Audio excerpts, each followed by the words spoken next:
Welcome, Rotarians and guests, to the Rochester Rotary Club, March 16th meeting. My name is Ron Lichtman. I serve as your club president. Would you all please stand and join me in Pledge of Allegiance? Pledge allegiance to the flag of the United States of America and to the republic for which it stands, one nation, under God, indivisible, with liberty and justice for all. Would you please join me in the four-way test of the things we think, say, or do? Is it the truth? The truth? Fair to all Is it fair to concern? Will it build goodwill and better friendships? Will it be beneficial to all concerned? Please be seated. Enjoy your lunch. David, early before you start, we need you to do the prayer, but keep Alan McClellan in your thoughts. He's down in Florida with his father, who's 90 and having some problems. Go ahead, Steve. Okay. We certainly will keep Alan in our prayers, and especially his father, just for peace and comfort and healing. And let us be in prayer. Gracious God, we thank you for this day to gather as Rotarians. We're grateful for the members and guests who have joined us. This opportunity to remind ourselves to put service above self, to care for those around us, to care for our community, to help encourage and increase the lives of those around us. And Lord, we're grateful for our speaker, for Lisa Grodsky, and for her message talking about the Oakland Livingston Home Service Agency, the power, Lord, of multi-generational families in raising grandchildren, raising grandchildren, grandparents raising grandchildren. And so we ask your presence with her as she speaks. Bless our meal and our gathering. In your holy name we pray. Amen. Thank you, David. Mr. Jeff Whitby.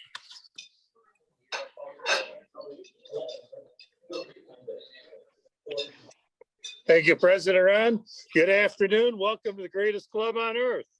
Let's see, we have Don Hobley again, who's slowly working through the Rotary process. I'm making fun of that because it shouldn't be made fun of. Well, let's see, we've got Linda Ludy I've seen online, who's the Assistant District Governor. I think the other two people are speakers from what I hear from the prayer. So welcome one and all to Rochester Rotary. Thanks, Jeff.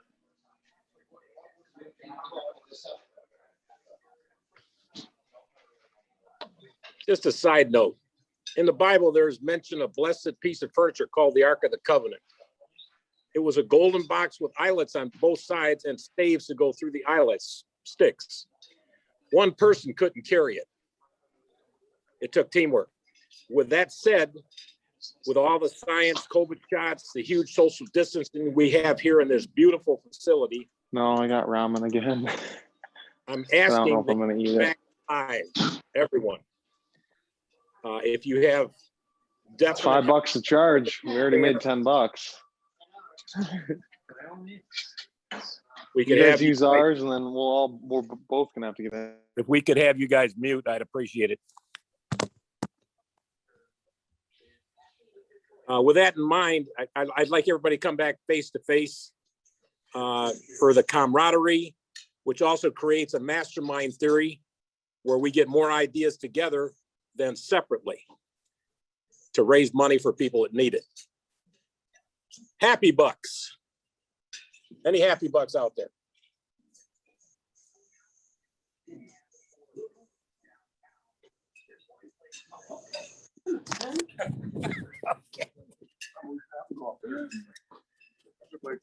Well, I have a happy buck. I'm happy to report that we now have a partnership with Julianne at the library.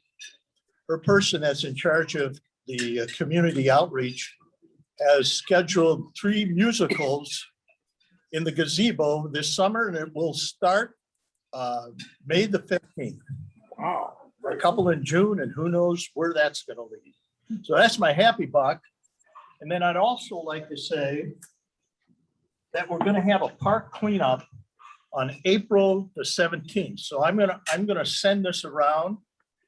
Those that are online, if you want to help, it's on Saturday, April the 17th, 9 to 11. bring a rake and wear a mask. Okay, just we'll do it one last time, hopefully. So we'll hope to see you there. And if you can't, if you're not here, please give me a call at my on my cell phone. You can get that from the directory. Thank you. Put me on the list. All right. Any other happy bucks?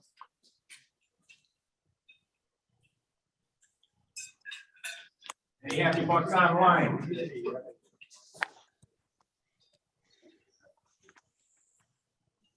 Yes, Ron, I have a happy buck. Go ahead, Hi, everyone. Dave. Thank you, Ron. My happy buck is for a really great pets training over the weekend. It was done virtually. Linda Ludi, who's one of our guests here today, was part of that training experience, but it was a great time connecting with Rotary clubs from all across the Midwest and some great ideas and just a really well done workshop. So was really glad to be a part of it. Thanks, David. Any other happy bucks? Remember birthdays. Uh-oh. Wait a minute, there's one more. You must not be online. So it's got to be a Buckeye. Can't not do a happy buck for the Buckeyes. You know, had a great football season. That should be a fine. That's all right. We'll take it. But kind of like those Buckeyes. They beat Michigan. Came so close to the opportunity to win the Big Ten championship. But you know, good luck to all Big Ten teams in the NCAA, and let's have fun. So go Bucks. Phil Loman will love you. I didn't hear any clapping. Birthdays. Today, we have a birthday. I mean, today, John Somerville. And also coming up, Pete Stuhlmeyer on the 21st. So let's sing happy birthday to these guys. Happy birthday to you. Happy birthday to you. Happy birthday, dear Rotarians. Happy birthday to you. $5, please. Dig deep, you guys. All right, club anniversaries. Tim Crawford, 19 years. Shirley Goldfrank. 19 years. And I think they came in the same month, 19 years ago. Shirley Goldfrank. All right, we got a letter.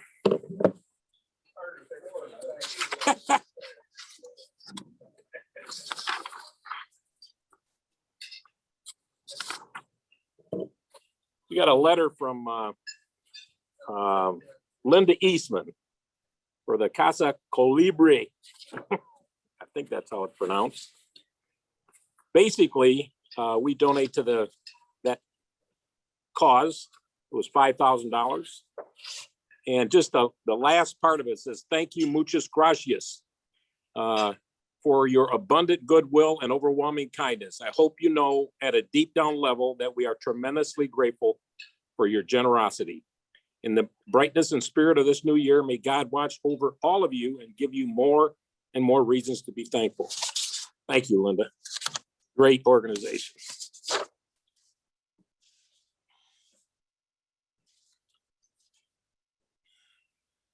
All right, Rotarian of the Week.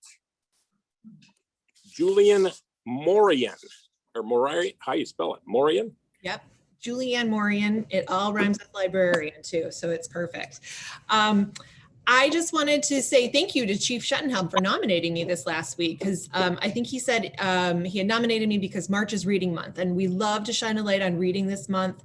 Typically, we focus on why reading is very important for kids, but I want to leave you with 3 really important reasons why it's important for adults to read too. Very quick, very short. 1 is brain health. It helps open up new pathways in your brain and helps you just strengthen your brain. 2 is it cultivates empathy, which our world desperately needs, both at a local community level, but at a regional and statewide and national level as well. And then the last one is just because when we model reading, we create really smart families, and smart families create smart communities, and smart communities help everybody. So I encourage you as adults to get caught reading, because it helps create a hobby and a habit out of a really worthwhile endeavor. So I'm going to get off my soapbox and talk about who I'm going to pass it to. I thought about this last week. We have obviously really leveraged the power of Zoom in amazing ways. And I think it is so wonderful that we've had some of our snowbirds who have been able to stay connected to the Zoom club despite being separated by so many miles. So I'm going to pass Rotarian of the Week to Shirley Gofrank because she has done an amazing job of just staying committed and staying present and being an active member of the team, the club. Even though she's separate from us right now. Thank you. And congratulations, Shirley. Before I go on, Stu, who was the 15th? I told you, dummy. It was who? Pete Stumar, no fines today. Speaking of that, oh, that's funny because he's the sheriff.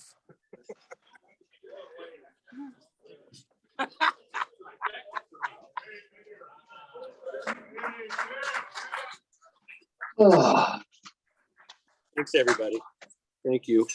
Let's just get right to this. Can you hear me out there online? You leave your microphones on long enough, we can hear you talking most of the time. So let's start with Archibald. That's $5 for disruptive behavior. You're probably not even here yet. Yeah, so you're still late. Oh, you're eating. He's just getting, okay, that's good. $5. We're just going to go down the individuals real quick. Barnett, facial hair infraction. That's $5. I haven't seen your face yet. Did you shave? Is he even here? He's not even here. All right. That's $10 then for him if he's online. Ron Lichtel, your pronunciation fine is $5. My name is Stuhlreier. I haven't had an M in that name for a while. John Gaber, Brain Awareness Week. That's $5 for you as the smartest person in the room. Wayne Hodges, I know you're online, but we can't see your face and it's very creepy. So that's a $5 fine. Maybe turn a light on, Wayne. So Shirley and Phil, sunshine fines, $5 each. I don't know if Phil's even on, but I'm going to fine Phil another $5 for his stupid hats. Primarily, is he there? I don't even know. Phil, anybody? The last time I saw a hat like Phil's was a QAnon guy running around in the Capitol building.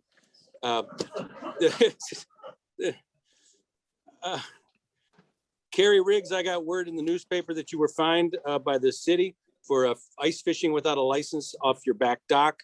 So we're going to tack on another $5.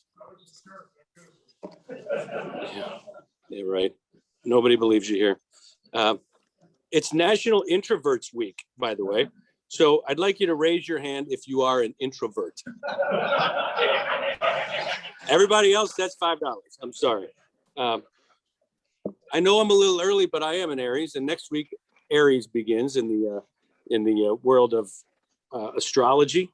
So raise your hand if you're an Aries, please. Oh, Gaber, put your hand down. You're lying. I believe you. Well, no, it's somebody that, I mean, I was going to have to say that we're pushy, we're aggressive, we lack empathy, you know, so it's just nice to have other people that make me not look so bad. So thank you very much, John. Everybody else, that's $2. Thanks. I appreciate it. Let's see. I don't know what else I have. Oh, you know, I woke up this morning and I haven't had a haircut in about 2 months. And I looked in the mirror and I looked just like Timo Nicolau. So I'm going to self-impose a fine for $5, but then be released from it because of my 15th handshake. So I appreciate that.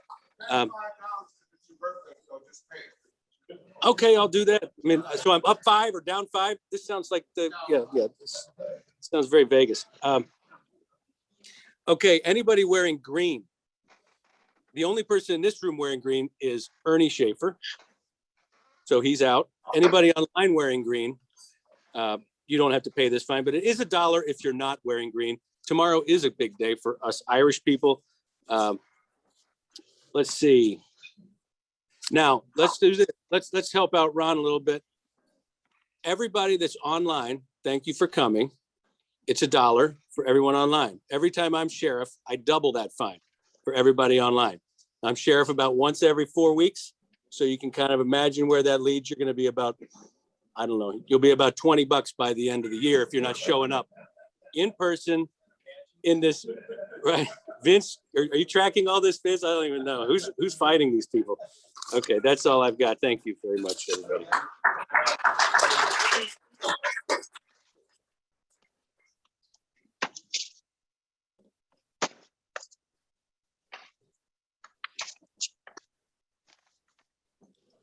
Okay, Tim, you want to come up? No, wrong Tim. Crawford. We got an exciting event right here, and Tim's going to tell you about it. Thanks, Mr. President. I need your help. If you'll unwrap those, I would appreciate it. All of you know that we do a Masters raffle the last few years. And this year, we're actually pulling the winning ticket for the 2020 year. I guess I need to see him back here. But with that said, we have 8 remaining tickets. All of you know we sell 300 and only 300 tickets. So we have 8 tickets left. And yes, if you're Zooming, you can raise your hand and let us know, and we'll put your name on a ticket and charge your account $100. But we do need to get rid of these 8 tickets. These 8 tickets is $800 of profit directly to the club because the package is bought and paid for. So do we have some takers? I'm going to let somebody. Hey, Stu, will you look to see if we can get 8 people while I kind of go over a couple of things here and put their names on these tickets? You can do that, Ron. You don't mind? So these 8 tickets, nothing better than to put your name on a ticket the day of the event, right? Your odds increase greatly or not. But a couple of things about the Masters that you may or may not know. What year was the Masters founded? 1934. You guys aren't real quick, but 1934. Come on, Gabriel, you should have known that. When is the Masters every year except during COVID? When is first week of April? Stuart's been there a couple of times. What is par for the Masters? No, 72. That's it. Who won last and with what score?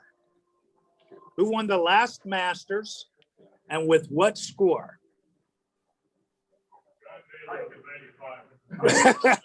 No, he was drinking. No, that one's not in. DJ.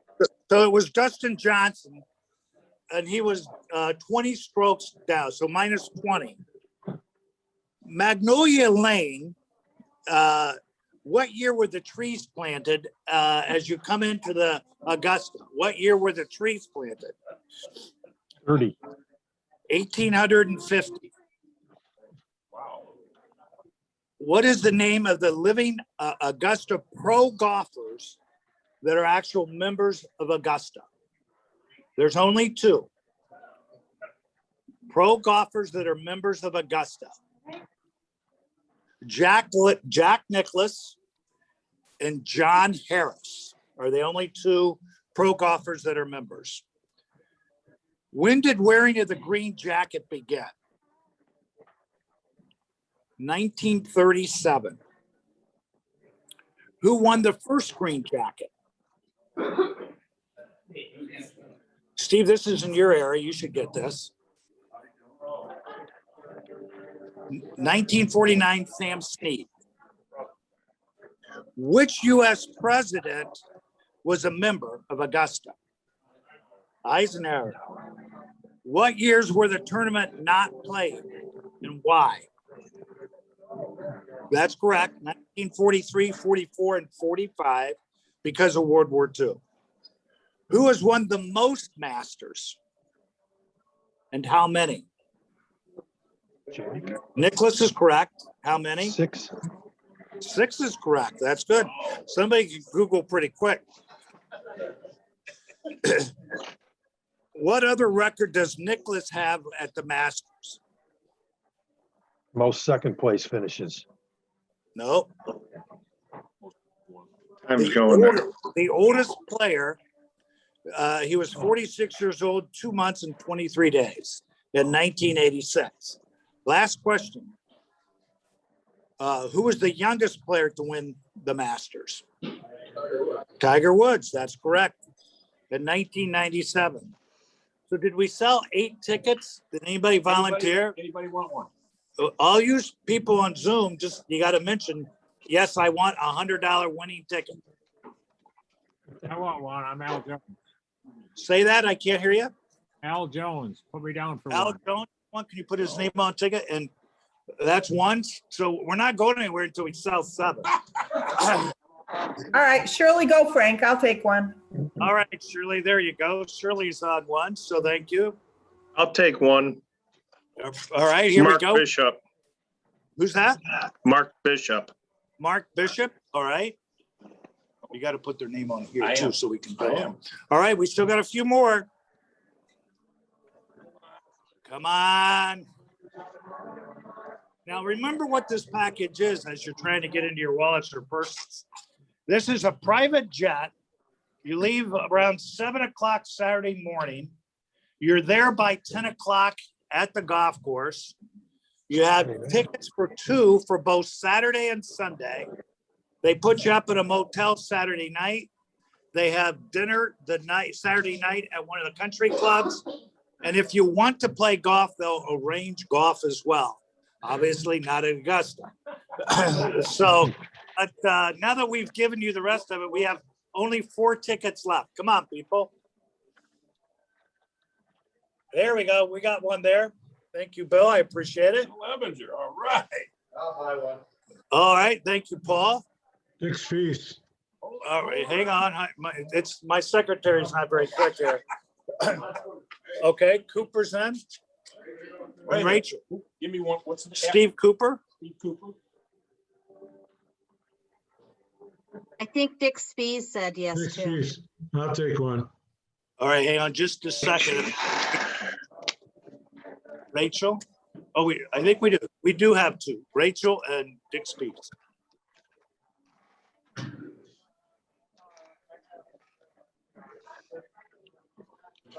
Ladies and gentlemen, thank you very much.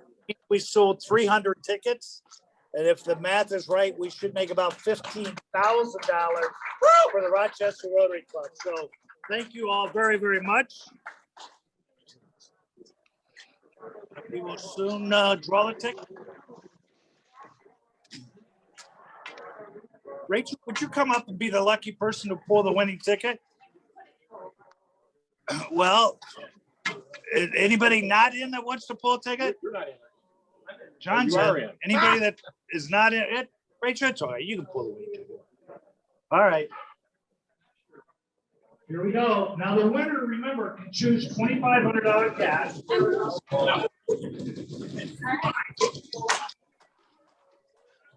gets to choose $2,500 cash. And if that's the case, then we'll raffle off the package, the date to be determined. And the winner, auction is a better term. Yes, thank you, Steve. And the winner is Lars Nordberg. Lars Nordberg. That's Lars. So, well, Lars sold about 10 or 15 tickets. Lars, congratulations on the win, and as well as we thank you for your efforts. That's awesome. There's one. That was uneventful. Is Lars out there today? I think he had a meeting going. Wait till he finds that out. Thank you for your effort. No problem. Here's your book too. You want me to clean up my mess? Yeah, take your.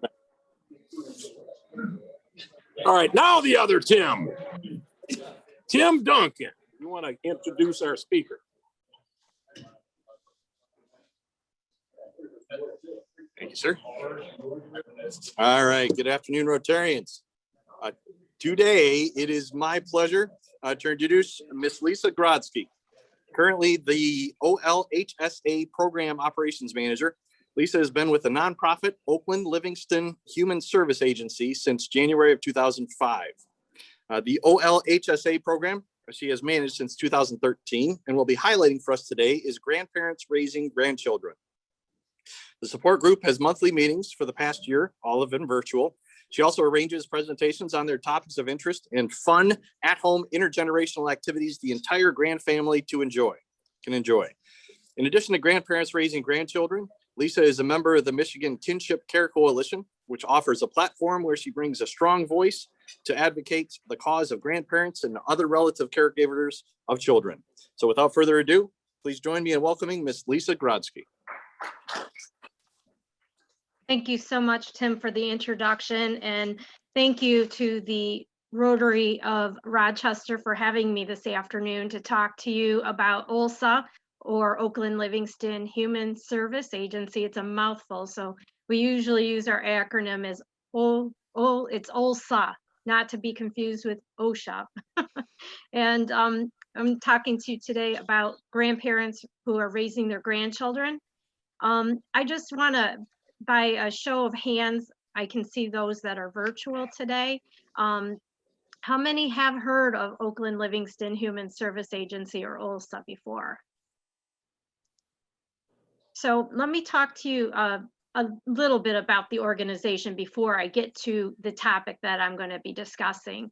OLSA has been around since 1964. It was founded during the War on Poverty when Lyndon B. Johnson was president of the United States, and it was to create more of an even playing field for all levels of poverty, income, and wealth, to be able to sustain themselves on the means that they had at their disposal. So OLSA is part of a community action network of other agencies that help across the state of Michigan and across the country. I'd like to share my screen, and I hope that you're able to see it. Let me just try to, not sure if you can see, anybody see my screen? It looks like I'm sharing it. Okay, good. Yes, yes, we can see. Thank you so much. So we do help people to change their lives for positive. We try to make a positive impact. Some of the larger funded programs that OLSA has available would be Head Start in Oakland County, preschool for those children under 6 years of age. We have the Weatherization Assistance Program to help with energy efficient repairs through a federal grant. And we also have older adult services, which encompasses the grandparents raising grandchildren support group that Tim mentioned. I always like to start off with a little message from our CEO, Susan Harding. We really do appreciate when groups like yours allow us to talk to you about the significance of the work that we do. So without further ado, I would like to, I have two short video clips, and this is the first of the two. Let me see if I can get.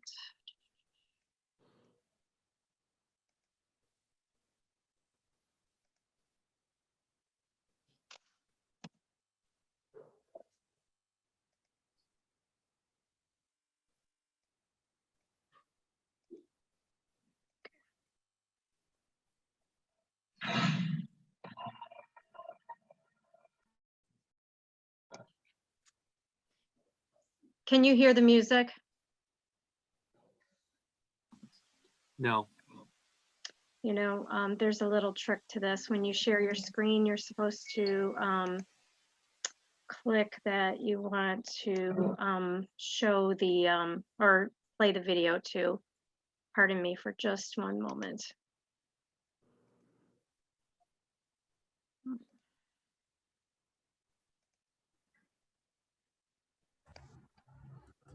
Yeah, you want to check mark that says share computer audio. Got it.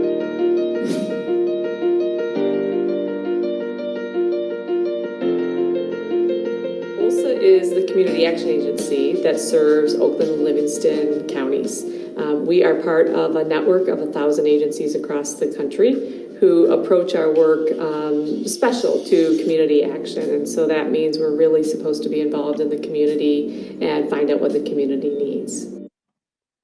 So one of those needs of the community are kinship caregivers. Those are grandparents who are raising grandchildren and other relatives that are raising children because the birth parents are unable to. Now, most of the slides that I'm showing you this afternoon the photos were taken pre-COVID. But we try to do things for the older adults who are raising their grandchildren, great-grandchildren, nieces and nephews. Older siblings raising their younger siblings is considered kinship caregiving as well. And we're almost approaching a crisis in our country and especially in the state of Michigan, because relatives are the preferred placement of children when birth parents are not able to parent their own children. And so CPS or Michigan State Police might drop children off at a relative's house. And often if you are watching the evening news and there was an accident or a drug overdose or something to that nature, and children were involved, one of the last things the reporter would say is that the children have been placed with relatives. And oftentimes those relative caregivers come to OLSA to receive some supports, referrals, and attend our support group meetings. As Tim mentioned, we've been doing 1 or 2 virtual support group meetings a month, but prior to COVID-19, we were doing them in person, and this photo exhibits an example of that.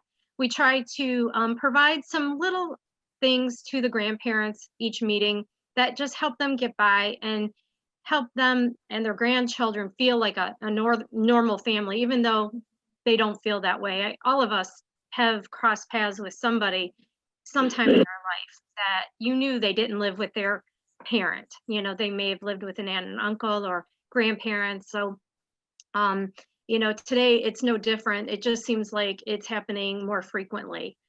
So in one of the photos, we decided to give pumpkins to all of the grandparents because a lot of them purchasing a pumpkin to carve and have as a decoration at Halloween is a luxury. Because you got to think about it this way. None of us go through life, if you have children and hope for grandchildren one day, you don't hold your grandchild and look at your new grandbaby and say, I hope to raise you one day. That's just not something that grandparents normally would think. So you're not prepared to raise a grandchild if you are faced with that decision. A lot of the grandparents actually get the grandchildren after they've retired. So they're on a fixed income. Maybe if they're lucky, they have a pension or retirement with the company that they were with. But those monies were meant for them to live out the rest of their lives and take care of themselves. None of our retirement is meant to raise children. So it's a very difficult sacrifice for a grandparent to make. Out of our clients, most of the households are single female head of households that are raising their grandchildren. Most of them have 2 to 4 children in their home. And sometimes it means that they have to relocate to accommodate the extra people in their home. So September is Kinship Care Month in many states. And for a few years, OLSA and some other service providers around the state of Michigan worked very hard to get our state legislatures on board to celebrating Kinship Care Month in September. However, we didn't realize it wouldn't stick. You know, we kind of assumed like Breast Cancer Awareness Month or Black History Month in February and in October, that it would just come naturally, like every month it would be celebrated. It just seems like organizations like OLSA have to pound the pavement every year to get kinship care recognized for people who do such a great service to our state, because many kinship caregivers do not receive any stipend or any kind of funds to take in their grandchildren. Unless, of course, they have a deceased parent and their parent had enough work credits to receive survivor benefits, or if they end up adopting their grandchildren, they might get an adoption subsidy. But a great vast majority of the kinship caregivers or grandparents raising grandchildren that come to OLSA for services are not receiving anything. They are in an informal arrangement, meaning maybe those children were abandoned on their front door and mom or dad will just come by whenever they darn well please to come see their offspring, or maybe they have guardianship, whether it's temporary or permanent. So these fun intergenerational events that Tim mentioned, this was one that we did in person with Oakland County Health Division. It was called Cooking with Kids. So grandparents and their grandchildren in their home would come to Olsa and Pontiac and learn how to cook together and learn how to be safe with food. And everybody, no matter the age, and generally the youngest were about 5 and the oldest were seniors in high school. And we all learned how to cook together. And the best part about it was there was tons of leftovers and they got to try new interesting foods. One of the things to keep in mind with grandparents who raise their grandchildren is that often they have other grandchildren that don't live with them. So the grandchildren who do live with them, they have more of a parenting relationship with those grandchildren, and they have a grandparenting relationship with the children outside of their home. And so this is a challenge that a lot of the grandparents in that situation have.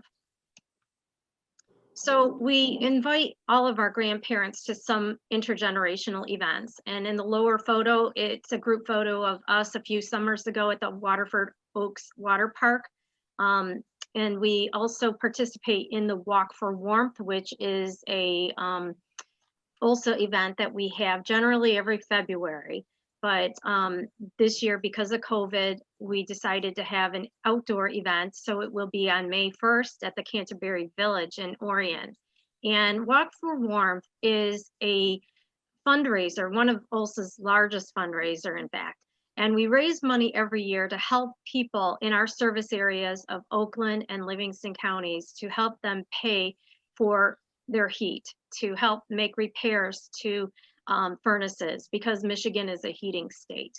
So a lot of grandparents who are raising their grandchildren find themselves unable to pay their heating bill at some point because they're making adjustments on their fixed income to raise children they didn't expect to raise. So they're very supportive of the walk. And if they can't make a donation, that's okay. It's a free event for anybody, but they're there to raise awareness for the need of heating in our counties. The Walk for Warmth, we have a group that we get together at this event. The Rotary is welcome to create a group as well at the event, and it's a fun time. And the other photo there is the Eastern Market. It's they got to meet Rory, the Detroit Lions lion. We also have a partnership with the Detroit Institute of Arts. And so one of our last intergenerationals that we did in person is photoed there in front of the big elevators at the DIA. And so what we've done with them is tour the Detroit Institute of Arts and go down to their studio and create art. And for 3 years, also grandparents raising grandchildren were part of their community group exposition. And some of the artwork that was made was actually hanging on the walls at the Detroit Institute of Arts. And some were made by grandparents, some were made by grandchildren, and some were a collaboration of grandparents and grandchildren art. We've also been fortunate enough to network with some community partners to allow us to enjoy days at Greenfield Village and Henry Ford Museum as pictured in front of the fountain. This grandma, she's holding on to her her grandchild's challenged, and that's why she's got such a grip on her. And that's the thing, a lot of these grandparents know how to raise children, but a great number of them are disabled and born addicted to drugs, so their brains are wired a little differently, and they have a lot of challenges in raising children that need special help. And so a day at Greenfield Village like this for this family was just a gift, because they normally don't entertain in that kind of way. So sometimes the only way they get to see things around metropolitan Detroit is with our organization. Case in point, we've done intergenerationals at Oakland County Parks, and you can see the faces of some of these children. There's excitement and almost fear, or they're unsure. And I learned, I was taking this picture across from them and sitting next to the grandparents of these children, and I learned that none of them have ever been on a boat before. And this is a pontoon on one of the lakes at Independence Oaks. And they were really afraid. They weren't sure what to do if the boat sank. And so the staff at Oakland County Parks, including the lady in the blue shirt, were really great about handling this. And they were so good, in fact, that you could see there was no fear once we got going. We were floating on the water. They were excited to see fish. And it was a great day for everybody. And again, it's because of some of the limited funding that we get. Most of our funding comes from Area Agency on Aging 1B. They service 6 counties in Oakland, or 6 counties in southeastern Michigan. And 4 of the counties that they service have kinship care resources. Also services 3 of those 4 counties. We also service Macomb and Livingston County, as well as all of Oakland County. So again, we do our best to create partnerships with community organizations to provide those little things that mean a ton to kinship caregivers. Because again, they weren't saving for years and years to be able to send grandchildren to school or college. So getting school supplies every year or Christmas gifts for the grandchildren that are in their home is a huge help for a great number of these families. I wanted to show you another clip from a provider, another community partner that we have. Develop community partners in a variety of ways. I would say the most important way is just by being at the table. There are a lot of things going on in all the communities that we serve, and being at the table, listening to the different issues that the community faces is, I think, the best way that we develop partners. Didn't mean to do that. Hold on a second.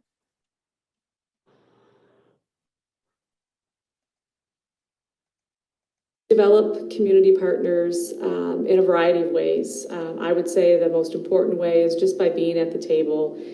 There are a lot of things going on in all the communities that we serve, and being at the table, listening to the different issues that the community faces is, I think, the best way that we develop partnerships.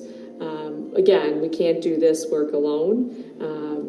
There's not enough resources, and so we have to come together with other partners to make an impact. There's a lot of community service agencies that are out there and no one knows about them. I don't see that with OLSA. I see them involved in the community with a lot of different activities that bring that awareness to those people who need assistance. We're going to continue to look for ways that we can work with OLSA to help make our community stronger. We want everybody to be able to have security in their lives and to have just a good quality of living in these communities. So we continue to work with them on the Walk for Warmth and the Holiday Extravaganza, and basically wherever else we can help OLSA. So this is what servicing kinship caregivers looks today. This is a virtual intergenerational event that we did with the Detroit Institute of Arts last fall, and they're taking us on a virtual tour, and this is a piece of artwork that hangs up at the DIA. And you can see that there's a mixture of grandparents and grandchildren in the right column, and one of their educators is facilitating this event. We made artwork this year from home, which was a huge success, actually. And what was interesting about the virtual community group exposition this year is that the pieces of work that were created were highly personal, because they went around their homes hunting for things that they could use to make art, and photographs were digitized and put onto a digital exposition available to see from the DIA's YouTube channel. And also Grandparents Raising Grandchildren is the first community group featured. So if you do go there, then you don't have to search for our portion of it. It's the first one right off the bat. So this is what our support group meetings look like these days, very much like we're doing today on Zoom. To meet with all of our grandparents, we have the phone-in option for those that don't have technology skills or technology, period. And that was a huge awakening, I think. We knew that a lot of these families, we call them affectionately grand families, didn't have internet in their homes, didn't have computers. And the first few virtual support group meetings that we had in 2020, I learned the challenges, and it really hurt to listen to grandparents say that they have one smartphone in the home and 3 grandchildren who had to share an iPhone to do their homework. And I realized quickly that having computers and internet at the home is no longer a luxury item. So OLSA did step up. We had some CARES Act money, and we were very aggressive about trying to make sure that families like this and others in Oakland and Livingston County who were without technology got it, so they could have their children or grandchildren, in our case, attend virtual distant learning school so that they could go to court and renew their guardianship annually, attend their telemedicine appointments and things like that. It's very important for grandparents who are raising their grandchildren to stay healthy, because they were the plan B in their family. And without them, these children will go into foster care in a New York minute. We do just a couple grand family highlights that I want to just mention. We have over 150 grandparents who are registered with OLSA who are raising their grandchildren. They, like I said earlier, most have 2 to 4 children in their home.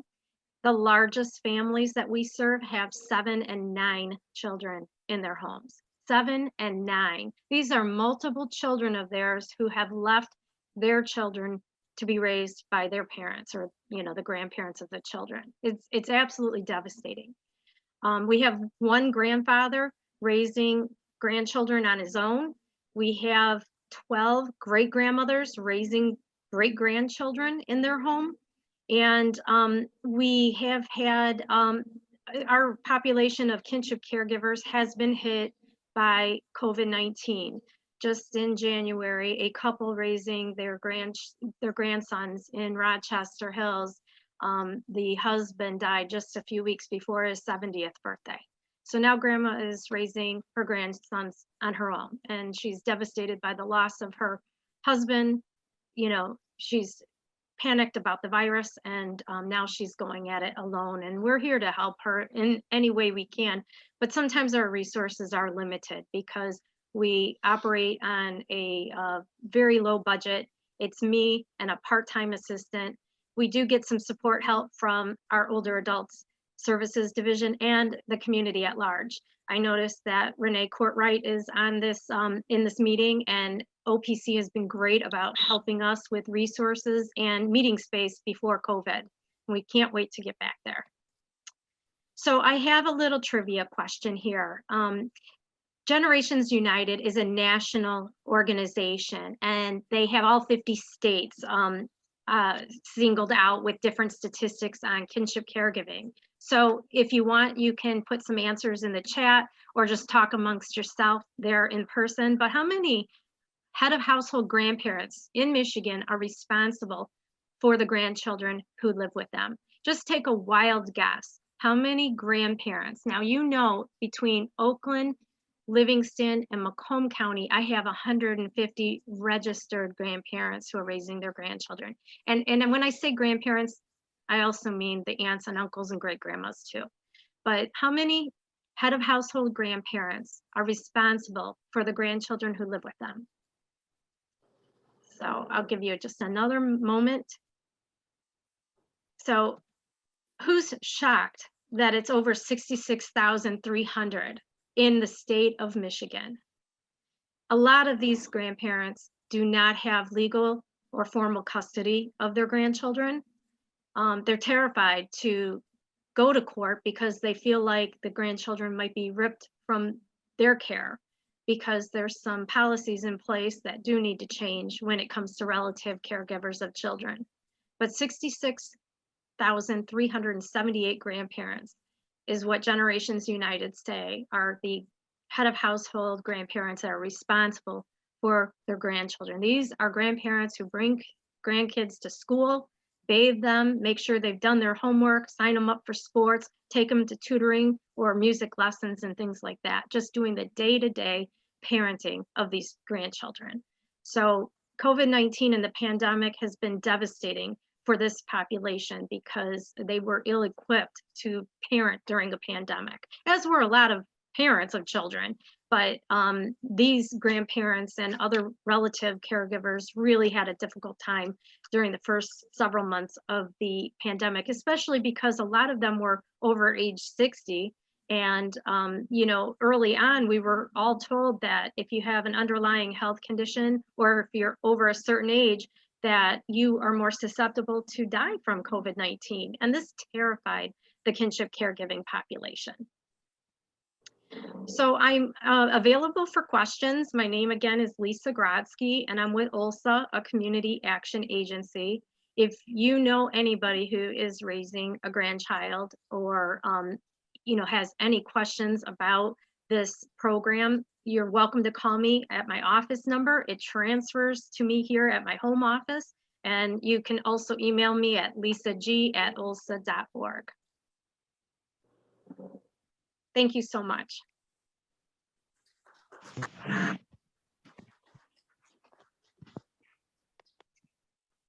did call Lars, and Lars is going to take the package and go to the Masters in 2022. So we will not be auctioning off the ticket.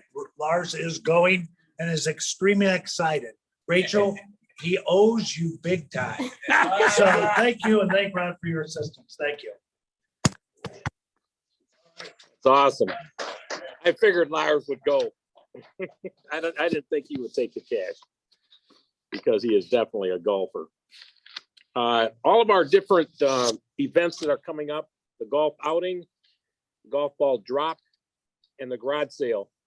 The people that are the heads, please contact your people. Let's make our first meeting next week before the meeting, 11 o'clock, so that we can at least get an idea future what's going on. Anything else before we close out?